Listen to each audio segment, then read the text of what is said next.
누군가가 여러분에게 기독교 신앙의 키워드가 무엇이냐고 묻는다면 여러분은 어떻게 대답하시겠습니까? 네가 믿는 기독교 신앙이 중요하게 여기는 핵심 가치들을 한번 단어로 표현해보라 이렇게 요구한다면 여러분은 어떤 단어를 나열하실 것 같으세요? 제 생각에는 아마도 십자가, 부활, 사랑, 은혜, 생명, 진리, 겸손, 빛, 선함, 섬김, 공의 뭐 이런 단어들을 나열하지 않을까 생각이 됩니다. 아마 여러분들이 떠올린 그 단어들은 지금 여러분들이 지금 이 시점에서 참 중요하게 생각하는 그런 주제들이기도 하겠죠. 여러분들은 어떤 단어가 떠오르세요? 제가 적어놓은 거 말고 또 다른 단어들이 떠오르는 것이 있는지 모르겠습니다. 저 역시 여러분들과 비슷한 그런 단어들을 생각할 것 같은데요. 그리고 거기에다가 아마 변화와 성숙이라는 단어도 덧붙이게 될 것 같아요. 어떠세요? 여러분도 기독교 신앙, 내가 믿는 믿음의 가치를 생각할 때 변화와 성숙이라는 단어를 생각하셨는지 모르겠습니다. 우리는 우리의 수고나 노력이나 공로가 아닌 오직 하나님의 한없는 사랑과 은혜로 말미암아 하나님을 아버지라고 부르는 자녀가 될 수 있었습니다. 그것이 은혜의 복음이죠. 지난 2주간 동안 함께 묵상했던 아버지와 두 아들의 비유는 그 사실을 선명하게 드러내주고 있습니다.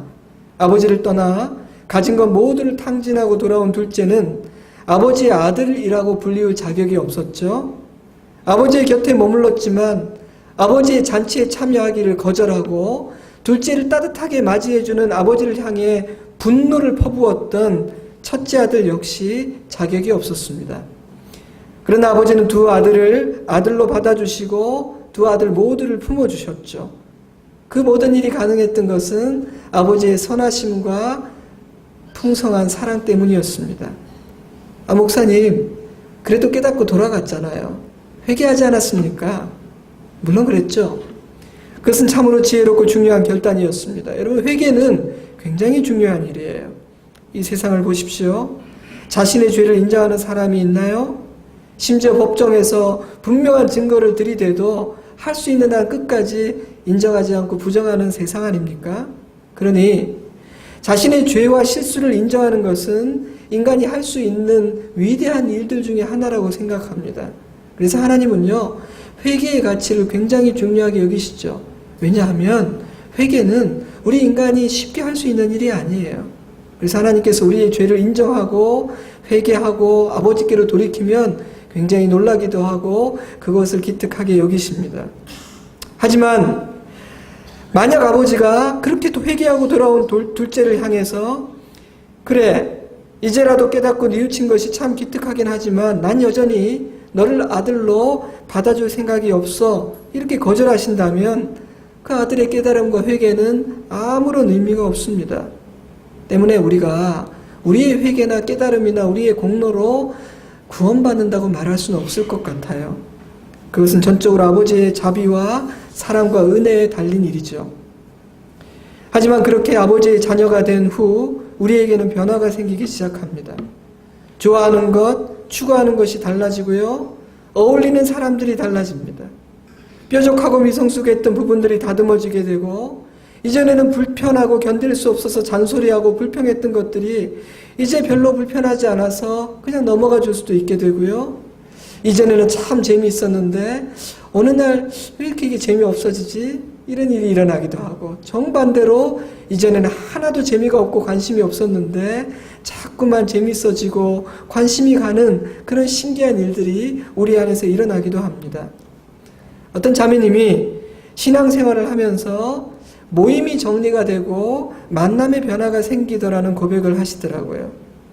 물론 자신이 성자가 된 것은 아니지만 어느 날부터인가 누군가를 막 험담하고 뒷담화하는 일들이 불편해지기 시작하니까 그런 모임들로부터 자기가 멀어지게 되는 것을 경험하게 된다고 해요. 그리고 또 한편으로는 나도 저 속에서 또 저렇게 많이 했겠구나 하는 생각도 들더랍니다. 생각해보면 그런 일들은 우리가 그렇게 하려고 노력을 했기 때문이 아니라 아버지 안에 거하고 말씀을 듣고 배우다 보니 자연스럽게 일어나는 일인 것 같아요. 우리 안에 있는 생명의 힘이죠. 우리가 하늘 아버지의 자녀가 되었다는 증거라고 생각합니다. 여러분, 우리 하나님은요, 당신의 자녀들을 아름답게 빚으시는 하나님이십니다. 때문에 하나님은 언제나 우리에게 있는 모습 그대로 나오라고 말씀하시지만 옛 모습 그대로 살도록 내버려 두지는 않으십니다. 만약 저와 여러분의 모습이 너무나 아름답고 손댈 것 없이 향기로운 모습이라면 괜찮겠지만 우리는 그렇지 않기 때문에 좋으신 우리 하나님 아버지는 우리가 입고 있는 더럽고 냄새나는 옷을 벗기시고 향기나고 깨끗한 새 옷을 입혀주십니다. 하나님 자신을 위해서가 아닙니다. 사랑하는 자녀들을 위해서죠. 제가 양재천을 걷다 보면 애완견 데리고 산책하는 분들을 많이 만나게 됩니다. 제가 볼 때마다 종종 드는 생각은, 야, 주인 잘 만난 개는 사람보다 낫다. 제가 이런 생각을 할 때가 많이 있어요. 오해하지 마세요. 저는 개를 부러워하지는 않습니다. 제가 왜 이런 이야기를 하냐 하면요, 우리를 향한 하나님의 사랑은 애완견을 향한 주인의 사랑과는 전혀 다르다는 말씀을 드리고 싶어서입니다. 물론 그렇지 않은 분들도 있겠지만 때로 주인은 자신의 애완견을 사랑하면서도 짖지 못하도록 성대를 수술해야 되는 경우도 있고요. 또 자기의 만족을 위해서 치장하고 털을 다듬어 주기도 합니다. 부인하고 싶겠지만 사실은 주인 자신을 위한 사랑인 것이죠. 애완동물들을 통해서 사실은 자신의 외로움을 달래거나 자신의 만족을 얻기 위해서 그렇게 한다는 겁니다. 하지만 여러분, 선하시고 좋으신 하나님은 하나님 자신을 위해서가 아니라 우리를 위해서 우리를 빚기 원하십니다. 하나님은 우리를 통해 자신의 외로움을 달래거나 자신의 부족함을 채워야 할 필요가 없는 완전하신 하나님이십니다. 하나님은 이미 우리를 위해 자신을 주셨고 더럽고 삐뚤어진 우리를 품어주신 자비로운 아버지십니다. 그러므로 하나님은 자기 만족을 위해서 아니면 자기 나라의 예쁜 장식품, 자기 나라를 꾸밀 수 있는 아름다운 장식품 하나를 더 만들기 위해서 우리를 기를 쓰고 빚어내려고 하시는 것이 아닙니다. 하나님은 그저 사랑하는 자녀들의 참된 행복을 위해서 이 세상의 풍랑에 시달리고 이 세상 유혹에 넘어져 자유하지 못하고 평안을 잃은 자로 살지 않도록 하기 위해서 우리를 빚어내기를 원하시는 것입니다. 하지만 빚어지는 그 과정에 불편함이나 아픔이 전혀 없는 것은 아닙니다. 제가 자세를 교정받아 본 적이 있거든요. 더 좋은 자세를 가지면 저의 심신이 건강해질 것이라는 분명한 확신을 전문가가 주셨음에도 불구하고 솔직히 그 과정이 참 불편하고 힘들었어요. 그래서 저는요, 사실 한 2번 가보고 지금까지도 잘 살아왔는데 이 자세로 불편한 것이 전혀 없었는데 가로늦게 먼 고생이야 그냥 관두자 이런 마음이 굴뚝같이 일어났지만 그때 떠오르는 그곳을 소개해 준 분의 얼굴이 저로 하여금 포기하지 못하게 막았어요. 그래서 제가 인내하면서 몇 번을 다녔는데 근데 어느 날 무엇인가 제 몸이 새로워진 것이 느껴지고 그것이 정말 저의 기분과 마음을 새롭게 하는 것이 느껴지더라고요. 참 좋았습니다. 하나님은 사랑하는 자녀인 우리들을 치유하고 자유하게 만들고 풍성하게 하기 위해 우리를 빚으시기 때문에 그 결과는 반드시 선하고 좋은 것이지만 그 과정에는 불편함도 있고 아픔도 있습니다. 저의 경우에는요, 뭐가 제일 아팠냐 하면 하나님이 빚으시는 과정에서 드러나는 저의 부족한 모습과 저의 죄성을 마주하는 것이 가장 힘들었어요. 하나님께서 저를 빚으시는 과정에서 저의 모나고 삐뚤어진 것들, 지난날의 실수들, 저의 악하고 못된 본성들이 드러나더라고요. 하나님께서 일부러 드러내신 것인지 아닌지는 잘 모르겠지만 가만히 생각해보면 빛이신 하나님께서 저의 삶에 가까이 다가오시고 저를 만져주시니까 제 안에 있는 어둠과 더러운 것들이 드러나는 것이 당연하지 않겠어요? 그런데요, 그것이 굉장히 아팠어요. 이전에 잘 몰랐던 저의 그런 모습들을 제가 마주해야 된다는 것이 편하지는 않더라고요. 아프더라고요. 그런데요, 그것은 저를 치유하고 진정으로 자유하게 만드는 과정이었습니다. 그래서 이제는 저는 그 과정을 두려워하지 않아요. 하나님께서 저를 보여주시면 도망가고 눈 돌리고 피하지 않고 그것을 정면으로 마주하려고 애를 씁니다. 왜냐하면 그 이후에 하나님께서 나에게 맺게 해주실 그 선한 열매들을 기대하는 마음이 제 안에 있기 때문이죠. 그러므로 우리를 빚어내시는 과정에서 경험하게 될지도 모르는 불편함과 아픔 때문에 하나님의 손길을 거부하는 것은 참으로 어리석은 일입니다. 하나님은 명의 중에 명이십니다. 그러니 하나님을 신뢰하고 그분이 나를 마음껏 빚어내시도록 그냥 힘을 빼고 그분의 손에 나를 맡기는 것이 지혜로운 일이죠. 근데 하나님은 어떤 도구와 통로들을 통해 우리를 빚어가시는가? 여러 가지 방법들이 있겠지만 저는 가장 즐겨 쓰시는 방법은 사람을 통해서 이렇게 말씀드릴 수 있을 것 같아요. 하나님 우리가 만나는 수많은 사람들을 통해서 우리를 빚어내십니다. 그런 차원에서 가정이란 하나님께서 우리를 만들어 가시는 가장 좋은 통로가 되는 것 같아요. 가정은 사람과 사람이 가장 가까이에서 부대끼는 현장이니까요. 도망칠 수도 없어요. 세상에서 오다 가다 만난 사람들은 나를 힘들게 하면 도망이라도 갈 수 있는데 가정은 도망도 못 갑니다. 그러니까 하나님이 훈련시키기 아주 좋은 현장이에요. 그러므로 여러분, 가정을 바라보는 여러분의 관점을 좀 바꿔보세요. 가정은 하나님께서 나를 더 멋지고 단단하게 빚어내시는 참 귀하고 고마운 것이구나. 새로운 관점을 가져보세요. 우리는 종종 이렇게 물어볼 필요가 있습니다. 나의 가족을 통해 하나님께서 나를 어떻게 빚어내고자 하시는 것일까? 좀 더 구체적으로 말씀드리자면 아내를 통해, 남편을 통해, 내 딸을 통해, 내 아들을 통해, 나의 양가 부모님을 통해 하나님은 나를 어떻게 빚어내고 싶어 하시는 것일까? 하나님, 기왕이면 저를 더 아름답고 단단한 사람, 좀 품이 넓은 사람, 돌멩이가 날아도 펑 빠지고 파장이 일어나지 않는 그런 사람으로 만들어주세요. 이렇게 한번 기도해 보십시오. 교회라는 공동체도 마찬가지 아닙니까? 교회는 서로 부대끼고 울고 웃는 가운데 함께 빚어지는 곳입니다. 그러므로 우리는 같은 질문을 던져야 합니다. 내 곁에 있는 저분을 통해 하나님은 나를 어떻게 빚어주고자 하시는 것일까? 그렇게 생각한다면 내 옆에 있는 지체들이 고맙고 더 귀할 수 있을 것 같아요. 철이 철을 날카롭게 하는 것 같이 사람이 그의 친구의 얼굴을 빛나게 하느니라. 우리가 읽은 개정 성경은 철이 철을 날카롭게 한다. 그리고 사람이 친구의 얼굴을 빛나게 한다. 이렇게 다른 동사를 사용했지만 히브리어로 보면 같은 단어입니다. 하다드, 날카롭게 하다, 예리하게 만들다는 뜻이죠. 그래서 현대인의 성경은 이렇게 번역했어요. 철이 철을 날카롭게 하는 것처럼 사람은 사람이 날카롭게 한다. 자, 이 구절을 부정적인 관점으로 해석하는 분들은 한 사람의 부정적이고 감정적인 말은 다른 사람의 감정까지도 요동하게 하고 날카롭게 만들고 예민하게 하고 부정적으로 만든다라는 뜻으로 이해합니다. 오늘 읽지 않았지만 앞절에 있는 15절, 16절에 있는 그 언어의 부정적인 사용, 인간관계의 부정적인 측면과 이어서 이 구절을 이해하는 것이죠. 빛나게 한다라고 번역된 이 단어를 얼굴이 상기되게 하고 예민해지고 감정 상하게 만든다는 그런 표현으로 해석을 하는 겁니다.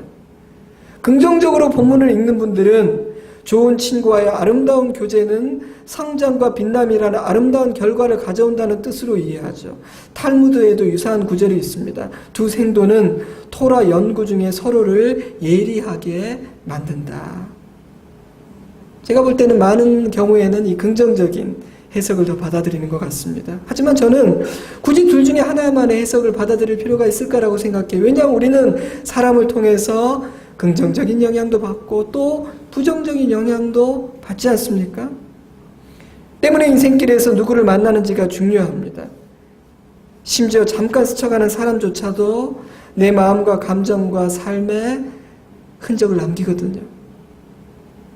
철이 철을 날카롭게 한다는 잠언 말씀에 빗대어 본다면 이 세상에는 두 종류의 철이 있는 것 같아요. 긍정적인 결과를 만들어내는 철과 부정적인 결과를 만들어내는 철입니다.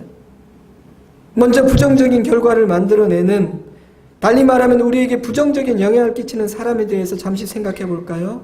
이런 사람들은 우리의 어리석음으로 인해서 우리가 스스로 선택하는 경우도 있지만 우리의 선택과는 관계없이 우리의 삶에 존재하거나 우리의 삶의 울타리로 어느 날 쑥 들어오는 경우도 많은 것 같아요. 마치 불청객처럼 말입니다. 얼마 전에 우리가 일의 의미에 대해서 함께 묵상할 때 많은 직장인들이 직장 생활을 힘들어하는 큰 이유 중에 하나는 이 일 자체가 힘들기 때문이 아니라 뭐가 힘들다 그랬어요? 사람이 힘들어서 직장이 힘든 경우가 많다고 말씀드렸죠. 우리는 그런 상황을 피하고 싶지만 때로는 피할 수 없는 경우도 적지 않은 것 같아요. 자, 그렇다면 이들은 어떤 사람입니까? 아마도 그들은 나를 주눅들고 위축되게 하는 사람, 절망시키는 사람, 상처 주고 아프게 하는 사람, 내가 그런 사람이 아닌데 막 감정을 요동하게 하고 분노하게 만드는 사람, 내 꿈을 빼앗고 시험에 들게 만드는 사람, 아마 여러 가지 이유로 나에게 어두움과 부정적인 영향을 끼치는 사람들일 거예요. 그런 사람은 우리의 삶에 깊은 상처와 심지어 트라우마를 남길 수도 있기 때문에 우리는 이런 사람들과 관계를 맺는 법을 배울 필요도 있는 것 같아요. 저는 먼저 때로 적절한 거리를 두어야 할 때도 있다는 말씀을 드립니다. 절교하라는 말은 아니에요. 경멸하거나 무시하거나 그런 사람 버리라는 말도 아닙니다. 우리는 모든 사람을 위해 기도해야 하지만 모든 사람을 내 삶의 중심에 두어야 하는 것은 아니라는 말입니다.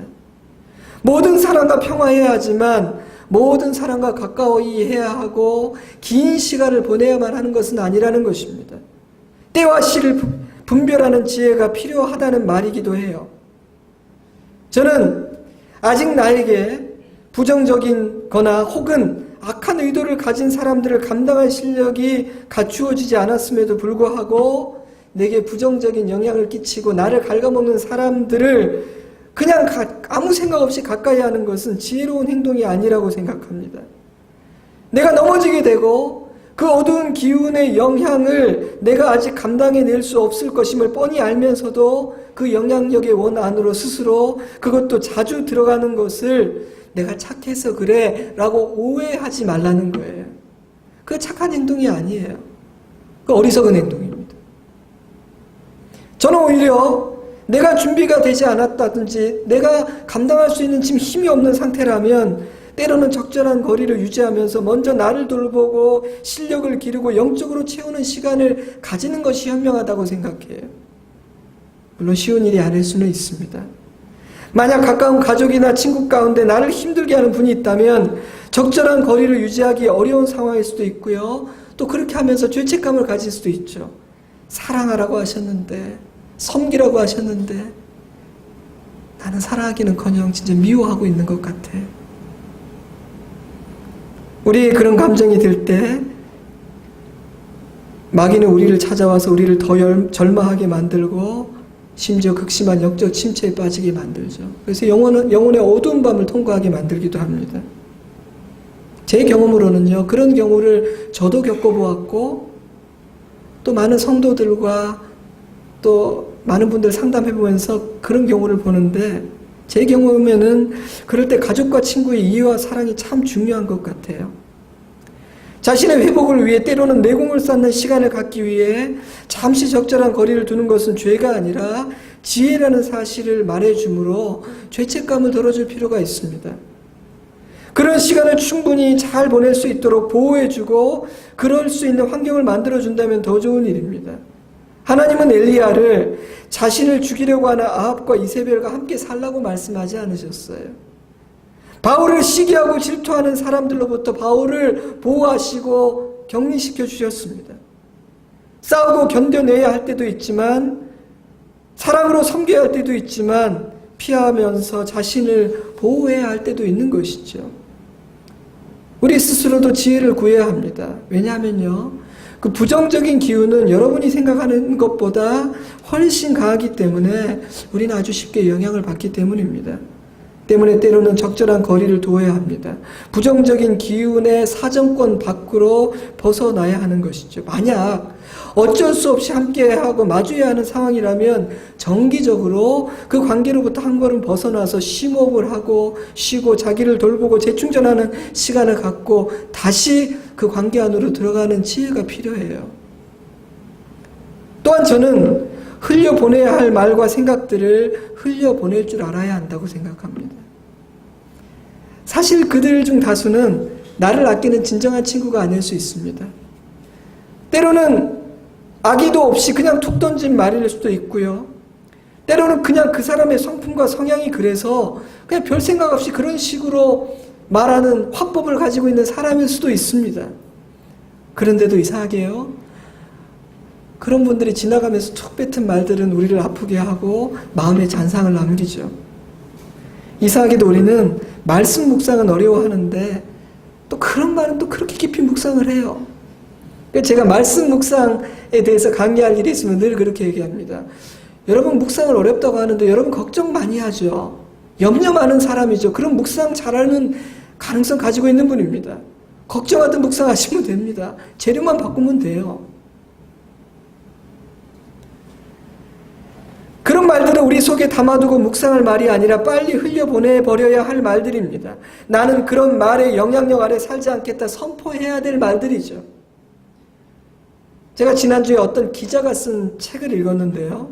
그분에게는 독설이라는 표현으로는 부족한 참 독특하고 부정적인 화법을 가진 친구가 있다고 해요. 사람들은 그런 친구하고 만나는 것이 힘들지 않냐고 얘기하지만 이분은 이 친구가 이번엔 도대체 어떤 일로 나에게 시비를 걸고 어떤 화법을 사용할까가 너무 궁금해서 그 친구를 만난다고 합니다.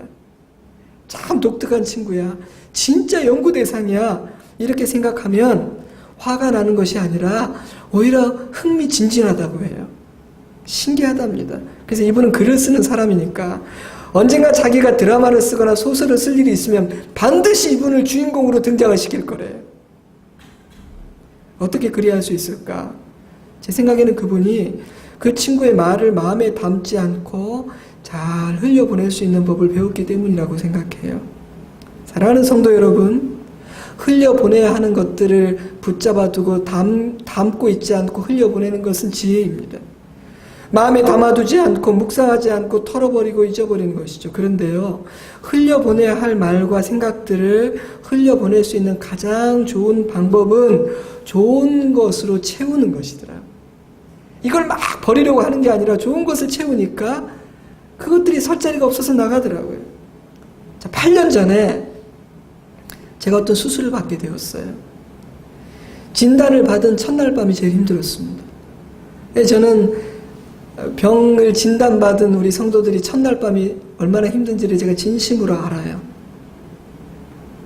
그날 밤에 제가 할 수 있는 온갖 부정적인 생각과 염려들이 저 영혼과 마음과 육체를 갉아먹더라고요. 살아야겠다는 생각이 들어서 이래서는 안 되겠다. 이러다가 병 때문에 죽는 게 아니라 걱정하다 죽겠다. 내가 잡아먹히겠구나. 그래서 꽂아놓은 책들을 이것저것 꺼냈습니다. 살려고요. 자, 저는요, 책을 굉장히 더럽게 읽어요. 줄을 긋고 접고 막 별짓을 다 하면서 읽어요. 그래서 안타깝게도 제가 읽은 책은 중고로 팔기가 참 심히 어렵습니다. 근데 그 책들 중에 제가 은혜 받은 책들을 막 꺼냈어요. 자, 근데 여러분, 그런 상황에서는요, 다시 그런 책을 꺼내서 정독할 필요가 없어요. 처음부터 끝까지 논리 이런 거 다 필요 없어요. 그때는요, 내가 그때 읽으면서 마음에 남았던 구절 줄거놓은 것만 읽으면 돼요. 자, 저는 그 밤에 염려와 근심과 그 부정적인 생각에 먹히지 않기 위해서 살려고 책을 꺼내서 막 밑줄 그은 것들을 읽기 시작했어요. 하나라도 걸려라. 하나만 내 마음에 걸리면 된다. 그런 중에 한 문장이 저를 살렸습니다. 다윗에게 골리앗에 대해 많은 지식이 있었기 때문에 골리앗을 이길 수 있었던 것이 아니다.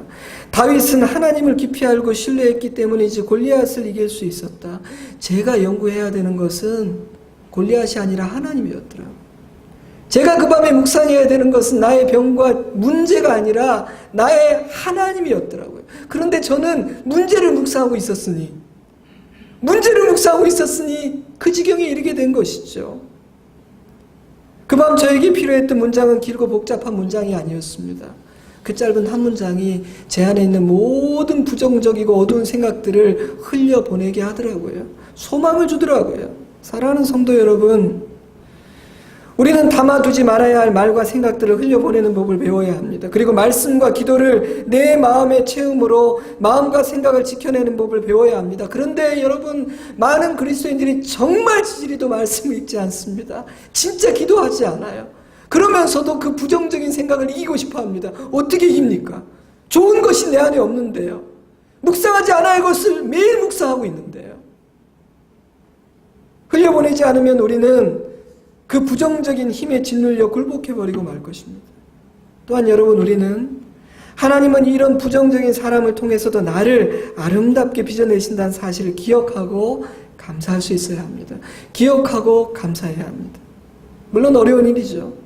너무 아프고 힘든데 어떻게 감사할 수 있겠습니까? 그러나 놀라운 것은요, 하나님은 그런 사람들을 통해서도 저를 만들어 빚으셨더라고요. 그래서 감사하게 하시더라고요. 얼마 전에 읽었던 책에 이런 글이 있었습니다. 다세대 주택지역 좁은 골목 가운데 자리 잡은 우리 집에 이삿짐 차가 들어오고 나가려면 골목에 주차된 차가 있으면 아주 힘이 듭니다. 그래서 며칠 전부터 몇 월 며칠 몇 시에 이삿짐이 나가고 들어오니 그날 주차를 양보해 주세요라는 글을 써서 골목의 진입로마다 붙여두었습니다. 사실 저희 동네에 사는 모든 분들은 그렇게 양해를 구하며 이사를 합니다. 그런데 이사하는 날 아침 우리 집으로 들어오는 유일한 골목 앞에 자동차 한 대가 보란듯이 떡하니 서 있었습니다. 이삿짐 센터 아저씨와 함께 수십 통의 전화를 하고 큰 소리로 불렀지만 자동차의 주인은 전화를 받지도 나오지도 않았습니다. 하는 수 없이 그 차 뒤에 그 먼 지점에 이삿짐 차를 세우고 집에서부터 짐을 날라 트럭에 싣기 시작했습니다. 안 그래도 힘든 이사는 몇 배나 힘든 이사가 되고 말았죠. 그런데 이삿짐을 다 옮길 즈음 차 주인의 남자친구로 보이는 아저씨가 나타나 소리를 지르기 시작했습니다. 차 빼! 이거 누구 차야? 빨리 안 빼! 그들은 지상 최고의 이기주의자들이었습니다. 우리는 끈으로 묶지조차 못한 이삿짐을 가득 실은 트럭을 조심조심 빼야 했습니다. 그들은 감사도 사과도 없이 쌩 하고 가버렸습니다. 너무나 마음이 힘들었습니다. 분노가 치밀어 올랐습니다. 그런데 지난 시간을 돌아보니 그런 사람, 아니 그보다 더 심한 사람들을 수없이 만났다는 것을 알 수 있었습니다. 마음이 너무나 상해서 며칠 동안 밥을 먹지 못했던 때도 있었고 기도로 밤을 지샌 적도 많습니다. 지금도 그런 상황들은 진행 중입니다. 하지만 돌이켜보면 저를 진정 그리스도인으로 참 하나님의 자녀로 만든 것은 그런 사건과 그런 사람들이었음을 고백하지 않을 수가 없습니다. 행복하고 즐거운 일들만이 아니라 고통스럽고 아픈 순간들을 통해 하나님은 저를 새롭게 만들어 가셨습니다. 다윗의 인생에 사울이 없었다면 다윗은 그렇게까지 힘들지는 않았을 거예요. 사울은 다윗을 아프게 하고 좌절하게 하고 살 소망까지 잃어버리게 만드는 아주 아픈 가시였습니다. 하지만 사울을 통해 다윗은 다윗이 됩니다. 빚어집니다. 물론 다윗을 연단하고 빚으시기 위해 하나님께서 잊지도 않은 사울을 창조하사 다윗의 삶에 넣어주신 것이라고 오해하지 마세요. 세상이 악하고 인간이 악하다 보니 사울이라는 부정적이고 악한 사람이 그 시대에 존재했고 그 시대를 사울과 함께 살아야 했을 뿐만 아니라 사울의 뒤를 이어 왕이 되어야 했던 다윗은 사울의 영향력에서 자유로울 수 없었을 뿐입니다. 하지만 하나님은 사울과 같은 악한 존재를 통해서도 다윗을 아름답게 빚어내시는 놀라우신 하나님이십니다. 장인이십니다.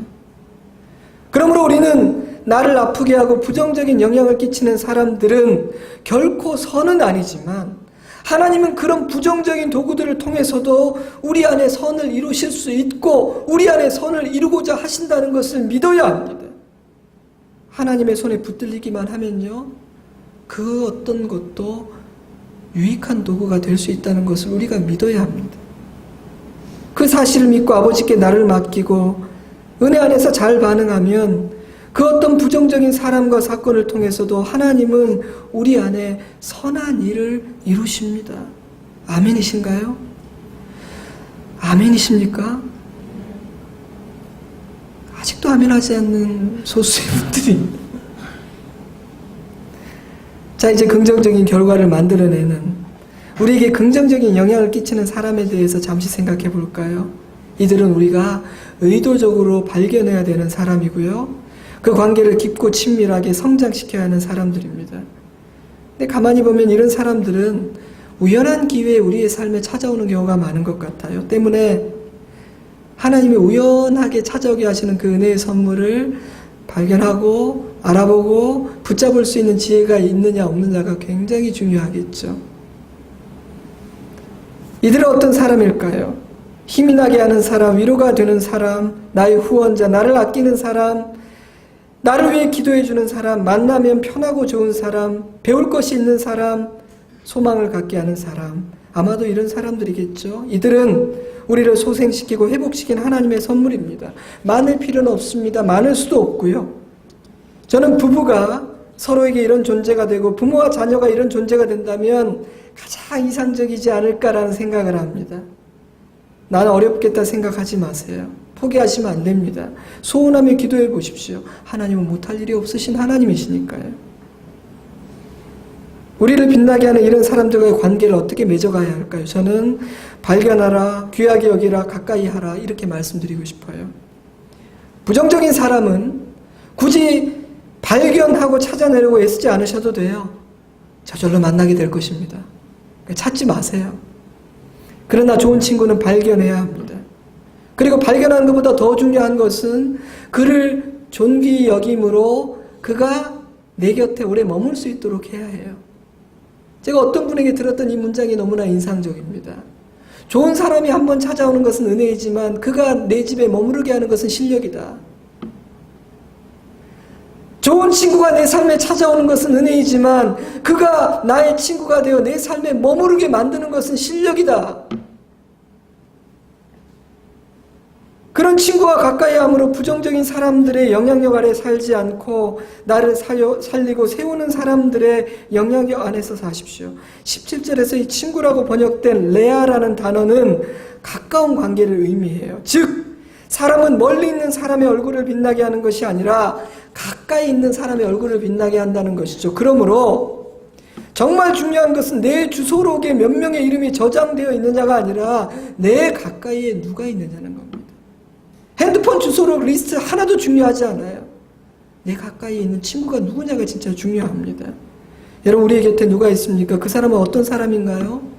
가만히 생각해 보니 하나님은요 부정적인 사람들을 통해서는 저를 빚으셨고 좋은 친구들을 통해서는 저를 돌보신 것 같다는 생각이 들었어요. 부정적인 사람을 통해서는 저를 빚으시고 좋은 친구를 통해서는 저를 먹이고 입히고 돌보셨더라고요.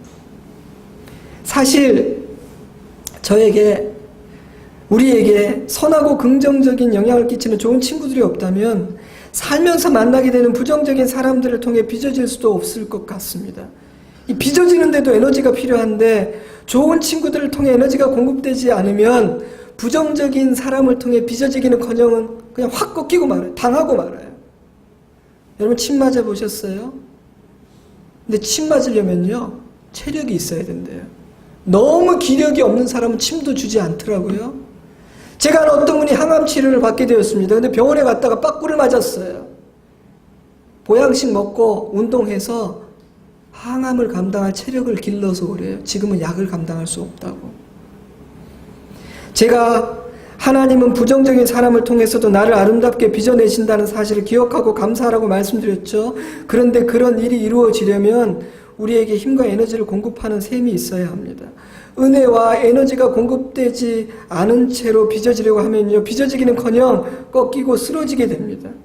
저는 우리의 셈이 되는 사람들 그들이 바로 우리의 얼굴을 빛나게 하는 친구가 아닌가라는 생각을 해보았어요. 때문에 많을 필요는 없지만 나를 지키고 세워주는 나를 있는 그대로 이해하고 받아들여주는 그런 좋은 친구는 반드시 필요합니다. 바울의 주위에도 부정적인 영향을 끼치는 사람들과 긍정적인 영향을 끼치는 좋은 친구들은 공존했습니다. 바울의 동역자들 중에는요 그를 시기하고 질투해서 악의적인 소문을 내는 사람도 있었고요 악한 마음으로 바울의 사역과 인격과 평판을 깎아내리는 대적들도 있었습니다. 바울같이 헌신적이고 신실한 사람조차 세상의 공격뿐 아니라 동역자의 공격까지도 받아야 했던 것이죠. 그런 사람 중에 한 사람만 예를 든다면 바울이 그 이름을 2번이나 거론했던 알렉산더라는 사람도 있죠. 그리고 세공업자 알렉산더가 내게 해를 많이 입혔음에 주께서 그 행한 대로 그에게 갚으시리니 너도 그를 주의하라. 그가 우리 말을 심히 대적하였느니라. 아마 여러분의 주위에도 여러분의 평안과 여러분의 에너지를 갉아먹는 사람들이 존재할 것입니다. 근데 바울은 어떻게 그런 부정적인 기운들을 이겨내고 사명의 일을 끝까지 걸어갈 수 있었던 걸까요? 어떻게 믿음을 지킬 수 있었던 걸까요? 물론 궁극적으로는 하나님의 사랑과 은혜 덕분입니다. 하나님께서 바울을 사랑하셨고 그 은혜의 날개 아래에서 안식하고 회복할 수 있었기 때문에 바울은 인생의 풍랑과 사람이 주는 고난과 부정적인 기운들을 이겨낼 수 있었을 거예요. 우리도 마찬가지입니다. 우리는 아버지의 곁을 떠나면요, 그 은혜 안에 머물지 않으면, 그 셈이 우리 안에서 끊어져 버리면요, 우린 넘어집니다. 꺾입니다. 한순간일 거예요. 그러나 우리의 연약함을 아신 하나님은 또한 우리에게 좋은 사람들을 보내셔서 우리를 먹이고 입히고 안으시고 지켜주십니다. 강철 같은 믿음의 소유자, 우리 눈에는 사람의 사랑과 도움이 전혀 필요 없어 보이는 믿음의 사람 바울에게도 좋은 친구가 필요하다는 사실을 아시는 하나님은 바울에게 진짜 좋은 친구들을 붙여주셨죠. 로마서 16장 3절, 너희는 그리스도 예수 안에서 나의 동력자들인 브리스가와 아굴라에게 문안하라. 그들은 내 목숨을 위하여 자기의 목까지도 내놓았나니 나뿐 아니라 이방인의 모든 교회도 그들에게 감사하느니라. 디모데후서 4장 9절, 디모데야 너는 어서 속히 내게로 오라. 내가 올 때 마가를 데리고 오라. 그가 나의 일에 유익하니라. 빌립보서 2장 30절, 에바브로 그가 그리스도의 일을 위하여 죽기에 이르러도 자기 목숨을 돌보지 아니한 것은 나를 섬기는 너희의 일에 부족함을 채우려 함이니라. 만약 바울에게도 이런 친구들이 필요했다면 우리는 어떻겠습니까? 나는 필요 없다. 감히 그렇게 말할 수 있을까요? 그러니 나의 얼굴을 빛나게 하는 친구들을 발견하고 귀하게 여기며 가까이 하시기 바랍니다. 많은 필요는 없어요. 그러나 필요합니다. 저는 또 좋은 친구들과의 관계를 잘 가꾸려면 우리 관계의 중심에 하나님이 계셔야 된다는 말씀을 드리고 싶어요. 인간은 참 미성숙하고 연약한 존재인지라 작은 시험거리에도 넘어지고 시험에 들게 되죠. 지난 상반기 동안 다락방에서 갈라디아서를 묵상했는데요. 바울과 갈라디아 교회는 너무나 서로를 아끼고 사랑하는 관계였는데 그 사이를 이간질하는 몇몇 사람들의 거짓으로 말미암아 사이가 멀어지고 심지어 원수가 되고 말았습니다. 바울에게 가장 힘이 되고 기쁨이 되었던 갈라디아 교회가 바울의 가장 큰 아픔이 되었고 원수가 되어버리고 말았죠. 여러분, 사람의 관계라는 것은요 아주 약해요. 매우 단단해 보여도 아주 쉽게 허물어 버릴 수가 있습니다. 그런 일은 우리의 모든 관계 안에서 얼마든지 일어날 수 있죠. 때문에 저는 가까운 관계, 좋은 사이일수록 더 잘 가꿔야 되고 예의를 지켜야 하며 무엇보다도 그 관계의 중심에 하나님을 모셔야 한다고 생각합니다. 가족끼리도 교회 지체끼리도 마찬가지죠. 단지 인간적으로만 친한 관계는 오래가지 못해요. 연약합니다. 그러나 그 관계의 중심에 하나님께서 계시면 하나님이라는 렌즈를 통해서 서로를 바라보게 되면 거짓과 시험에 우리의 연약함에 쉽게 흔들리지 않을 수가 있습니다. 세월이 흐를수록 더 깊고 단단한 사이가 되죠. 여러분, 나이가 들었을 때 그런 친구가 곁에 있다는 것은 진짜 축복이죠. 우리 서로가, 목사와 성도가 그런 친구로 같이 늙어가고 머리가 휘어져 간다는 것은 복된 일이 아니겠어요? 말씀을 맺겠습니다. 하나님은 우리를 아름답게 빚으시는 하나님이십니다. 근데 하나님은 종종, 아니 매우 자주 사람을 통해서 우리를 빚으십니다. 감사한 것은 부정적인 사람도 좋은 친구도 하나님의 손에서는 우리를 멋지게 빚어내는 도구가 된다는 사실입니다. 우리를 빚으시기 위해서 일부러 악당을 창조하셔서 우리의 삶에 집어넣는 것은 아닙니다. 세상이 악하고 인간이 죄인이라 그냥 우리는 서로 모나서 서로를 아프게 할 때가 많죠. 그런데 하나님의 손에서는 그 모든 사람들이 우리를 아름답게 빚어내는 도구가 될 수 있고, 하나님은 모든 경우를 통해서 우리 안에 선을 이루실 수 있다는 것입니다. 그 사실이 우리에게 소망이 되지 않습니까? 그러므로 하나님께서 이루실 일을 기대하시기 바랍니다. 하나님, 어떻게 빚으시려고 그러세요? 대단히 빚으시려고 대단한 분을 붙여주셨네요. 기도해 보시기 바라요. 바라기는 우리 모두가 부정적인 기운을 가진 사람들에게 휘둘리기보다는 좋은 기운을 가진 사람들의 영향력 안에서 살아가면 좋겠습니다. 우리의 에너지를 빼앗는 사람들에게 휘둘리는 인생이 아니라 나에게 에너지를 주는 좋은 친구들과 더불어 살아가면 좋겠습니다. 그래서 시험에 들고 다투고 미워하는 소모적인 삶이 아니라 감사하고 찬양하고 하나님의 하라 하신 그 선을 행하고 사명을 이루는 생산적인 삶을 살 수 있으면 좋겠습니다. 마지막으로 우리 자신에게 이렇게 물어보면서 말씀을 맺었으면 좋겠어요. 나는 누군가에게 부정적인 영향을 끼치는 사람인가? 아니면 누군가에게 긍정적인 영향을 끼치는 사람인가? 나는 누군가의 힘을 빼는 힘 빠지게 하는 존재인가? 아니면 누군가에게 힘나게 하는 사람인가? 신나게 하고 소망을 갖게 하고 다시 한번 해보자는 마음을 갖게 하는 사람인가? 우리의 대답은 무엇입니까? 저와 여러분의 남은 생이 친구의 얼굴을 빛나게 하는 인생 되기를 바랍니다. 여러분의 가정이, 우리 좋은 씨앗 교회가 서로를 빛나게 하는 일이 이곳저곳에서 일어나는 아름다운 공동체가 되기를 주님의 이름으로 축복합니다.